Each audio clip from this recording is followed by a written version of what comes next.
Lorsqu'on parle d'électricité statique, on parle du fait qu'il y a des électrons qui s'accumulent à un endroit plus que d'autres. Donc, je vais donner un exemple. Si nous avons un ballon comme ceci, et sûrement qu'à la maison, vous vous êtes amusé, lorsqu'on frotte le ballon sur les cheveux, quelquefois, il est possible de faire tenir le ballon sur le mur comme ceci. C'est comme si c'est attiré. Donc ça, c'est intéressant parce que ça permet ici aux électrons d'être excités. Par exemple, si vous prenez vos deux mains et vous frottez comme ceci, vous allez remarquer qu'il y a une petite chaleur qui est faite ici avec vos mains. La raison de cela, c'est que la friction crée de la chaleur. Donc, lorsque je prends un ballon comme ceci et que je le frotte sur les cheveux, par exemple, il y a de la friction, les électrons sont plus excités un petit peu et cela permet à ceux-ci de se promener s'il y a la chance à ceux-ci de passer à un autre matériel. Donc, lorsqu'on parle de série électrostatique, il y a certains matériaux qui, lorsqu'ils sont neutres, deviennent plus positifs lorsqu'on les frotte. Par exemple, lorsqu'on a les cheveux humains et la fourrure ici. Alors, qu'est-ce qui arrive? C'est que s'il y a des électrons qui sont disponibles, le matériel permet à ces électrons de quitter ceux-ci, ce qui fait que ce matériel est positif. Il y a d'autres matériaux comme le coton et le caoutchouc. Donc, si on prend le ballon ici qui est le caoutchouc, celui-ci a tendance à attirer fortement les électrons qui sont disponibles. La conséquence de cela, c'est que nous avons, lorsqu'on prend le ballon et on le frotte sur les cheveux, on se retrouve ici avec un ballon qui devient plus négatif et on a ici des cheveux qui sont un peu plus positifs.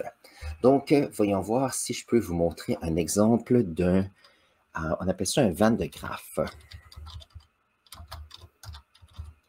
Graphe comme ceci, et on va trouver une photo qui fonctionne bien. Donc, voyons voir une image. Ça serait intéressant. Voyons voir. Juste parce que je vais trouver une personne, j'en ai pas. Donc, je vais prendre cet exemple-ci. Je pense que ce sera possible. Voyons voir. Je me sens presque préparé ce matin. Donc, le Windows. Voilà.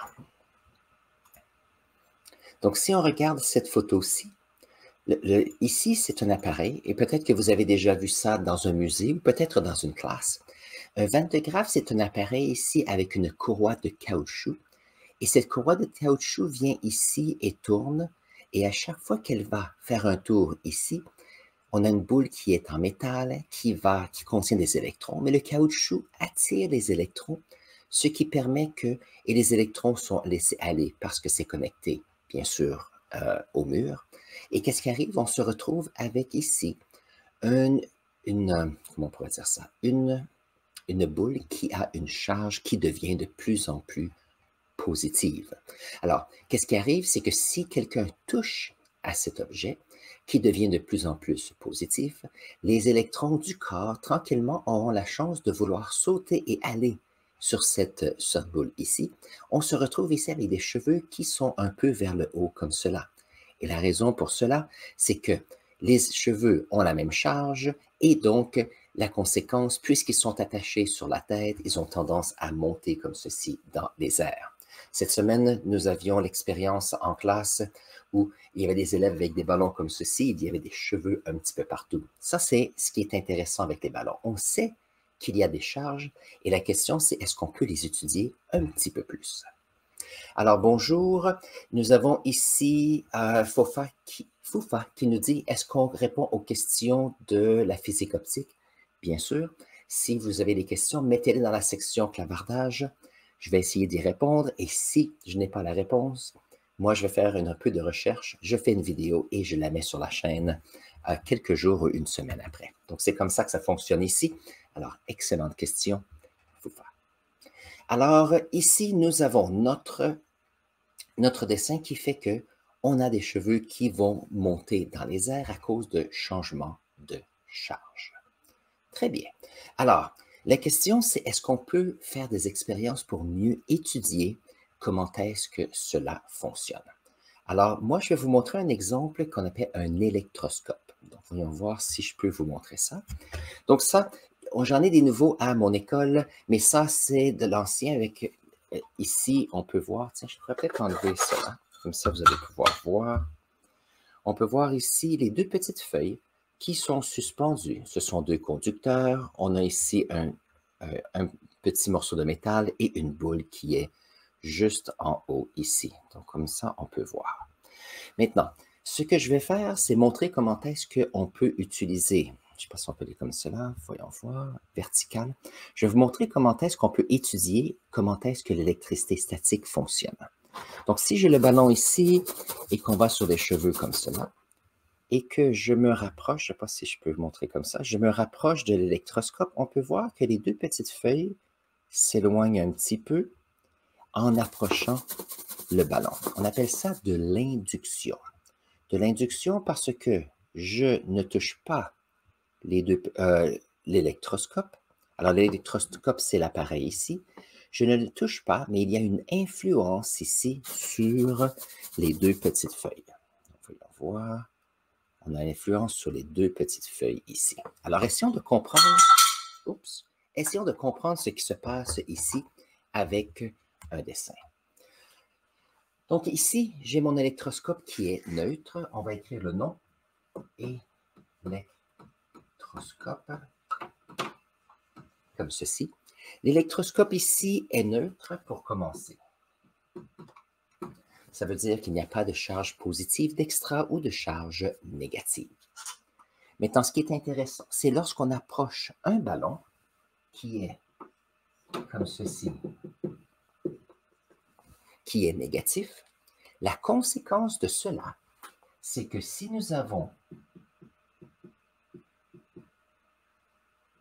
ici, comme ceci, un électroscope qui est neutre, il y a beaucoup de lumière, voyons voir si je peux enlever quelques lumières pour que vous puissiez voir un petit peu mieux. Celui-ci et non, pas celui-là, pas celui-ci, donc c'est le premier. Voilà. Alors, je rallumais les lumières dans un instant. Donc ici, on a un électroscope qui est neutre, on approche le ballon qui est négatif, mais à cause qu'on approche le ballon qui est négatif, les électrons ne veulent pas rester près des autres électrons. On appelle ça la loi de la... alors, les électrons se repoussent, parce que si nous avons deux charges négatives, ceux-ci vont se repousser comme cela. Maintenant, chose intéressante, nous avons ici notre ballon qui arrive. Les électrons qui sont ici disent « Oui, mais je n'aime pas être près de ces électrons, donc ils vont vouloir s'éloigner. » Le seul endroit qu'ils peuvent s'éloigner, c'est en descendant ici le long du morceau de métal et les deux petites feuilles. Donc, on se retrouve ici avec plus de charge négative. Puisqu'il y a plus de charge négative, la conséquence sera quoi? La conséquence sera que les deux petites feuilles vont s'éloigner comme cela. Ils vont s'éloigner comme ceci. Et la raison, c'est que nous avons ici deux petites feuilles qui sont beaucoup plus négatives, qui ont la même charge et les deux mêmes charges se repoussent. Donc, on a ici nos deux petites feuilles qui se repoussent. Revoyons une autre fois. On a sur les cheveux ici, nous avons notre électroscope.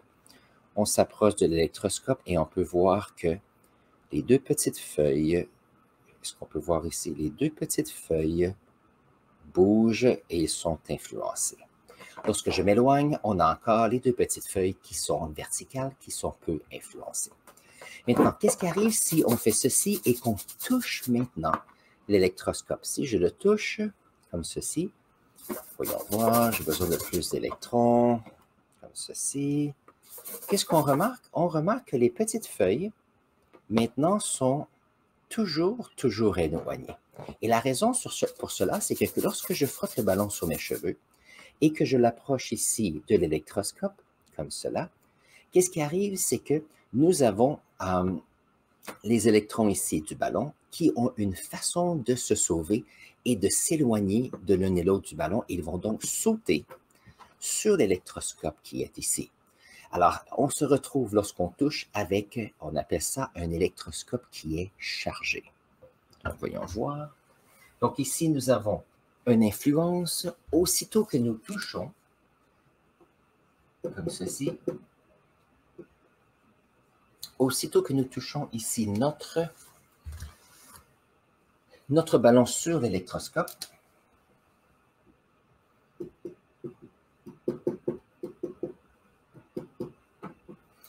nous avons des électrons qui sont du ballon qui vont sauter sur l'électroscope ici.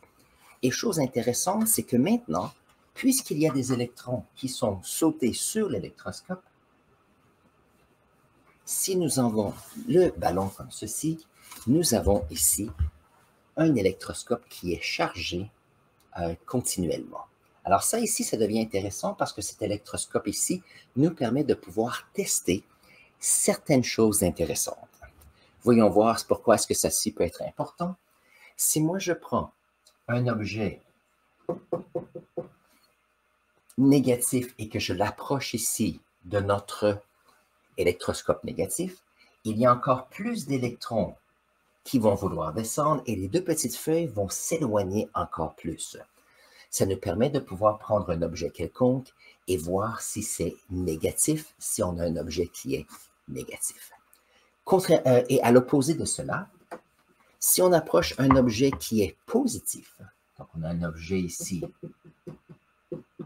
qui est plus positif, alors ici, qu'est-ce qui arrive? C'est que la charge positive de notre objet va attirer les électrons, comme ceci.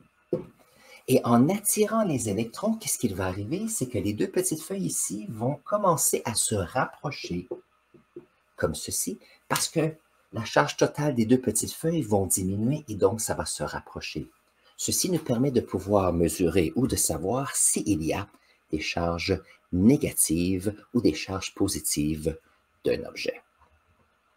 Alors ici, nous avons notre petit électroscope qui est comme ceci. Il se peut qu'il y ait maintenant... Alors, comment est-ce qu'on peut neutraliser un électroscope comme ceci? Alors ici, ce qu'on prend, c'est on prend notre doigt et on touche l'électroscope comme cela.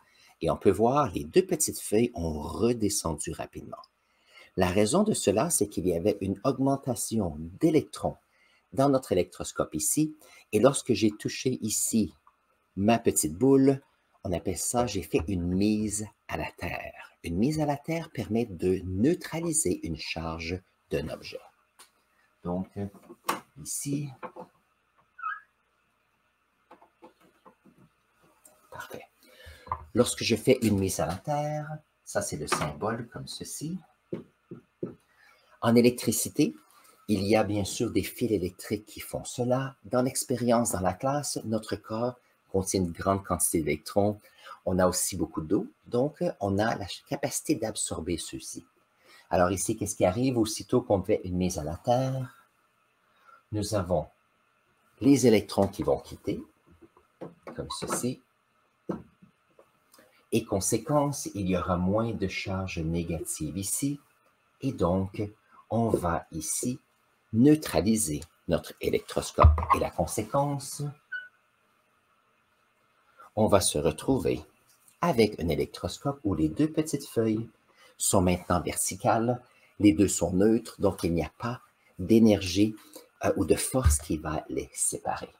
Donc, ce qui est intéressant avec un électroscope comme ceci, c'est que ça nous montre qu'il y a des électrons qui bougent, même si on ne les voit pas. Si on est en chimie, on parle beaucoup d'électrons lorsqu'on fait des composés ioniques et des composés moléculaires. Mais ça, c'est très théorique. Ici, ça nous montre exactement que, OK, il y a quelque chose qui se passe et c'est cette théorie d'avoir des électrons qui peuvent se déplacer dans les métaux ou des électrons qui peuvent être contenus à un endroit et ne peuvent pas aller nulle part. Et on utilise les électrons pour étudier ceux-ci. Donc ça ici, c'est à la base de notre travail ici. Oh, j'ai une autre chose que je voulais vous montrer.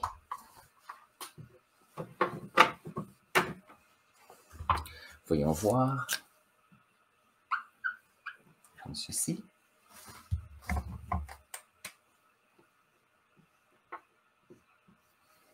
Très bien. Alors, nous avons notre électroscope qui est neutre ici. Voyons voir si on peut mettre un peu plus de lumière. Peut-être ça va être un petit peu mieux. Voilà.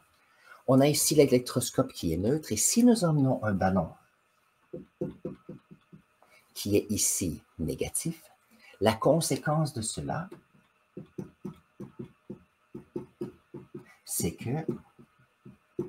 c'est que nous allons avoir des électrons qui vont descendre ici. Et donc, comme j'ai mentionné tout à l'heure, les deux petites feuilles ici vont être distancées comme cela, parce qu'il y a un petit peu plus d'électrons qui sont là. Donc ça, c'est quelque chose d'intéressant. Maintenant, si moi j'enlève le ballon, bien sûr, les deux petites feuilles vont revenir à la verticale.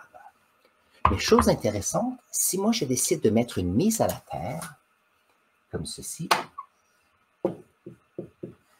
qu'est-ce qui va arriver? C'est que les électrons qui sont influencés ici par le ballon, qui sont pris en bas ici, vont dire, on n'a aucun endroit où aller. Par contre, si on va ici à la mise à la terre, ceci va nous permettre de pouvoir nous évader. Alors, qu'est-ce qui va arriver? C'est que les électrons vont partir ici. Ce qui fait que nous allons avoir ici, maintenant, un électron, un électroscope qui est maintenant, qui semble neutre. Et la raison pour cela, c'est que le ballon qui est négatif a repoussé vers l'extérieur les électrons. Maintenant, ça ici, c'est intéressant parce que s'il y a des électrons qui partent, ça veut dire qu'il y a une charge qui est un petit peu plus positive dans l'électroscope. Alors, la conséquence de cela, c'est que si moi, je coupe ma mise à la terre, on a ici un électroscope qui est plus positif, et que nous enlevons le ballon comme cela, puisqu'il n'y a plus d'influence des électrons ici, les électrons vont se réparpiller un petit peu, et on se retrouve ici avec une charge maintenant qui sera comment? Qui sera chargée positivement. Comme ceci. Et donc, on peut utiliser une influence. Alors, cette influence, on appelle ça une induction, afin de pouvoir, avec une mise à la terre, charger un objet ici. Donc, tout à l'heure, nous avions un objet qui avait été chargé négativement. Maintenant, on a ici un objet qui est chargé positivement. Donc ça ici, c'est le fait que l'on peut jouer et observer comment est-ce que les électrons et la matière fonctionnent, réagir entre elles. Et ici, j'ai ce que j'appelle une série électrostatique. Mais dites-vous que les séries électrostatiques, il y en a plusieurs. Il y a certaines dans les manuels, lorsqu'on est au lycée ou au secondaire, on peut être 10 ou 12 matériels. Par contre, lorsqu'on se retrouve dans des listes beaucoup plus spécifiques, beaucoup plus en détail, on se retrouve avec souvent plusieurs dizaines de matériaux qui incluent des isolants ici où il y a des électrons qui restent, mais ça inclut aussi les métaux, parce qu'il y a certains métaux qui ont tendance à vouloir avoir des électrons, et il y a des métaux qui ont tendance à dire, ouais, si quelqu'un ou un autre matériel a besoin d'électrons, je suis prêt à les laisser aller.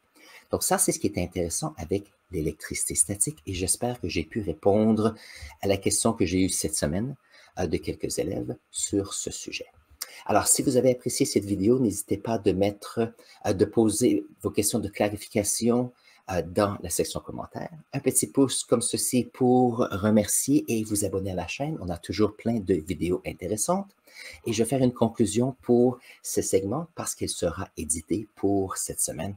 Alors, je vais ajouter ici le lien à une autre vidéo que vous allez apprécier et on se voit là dans un instant.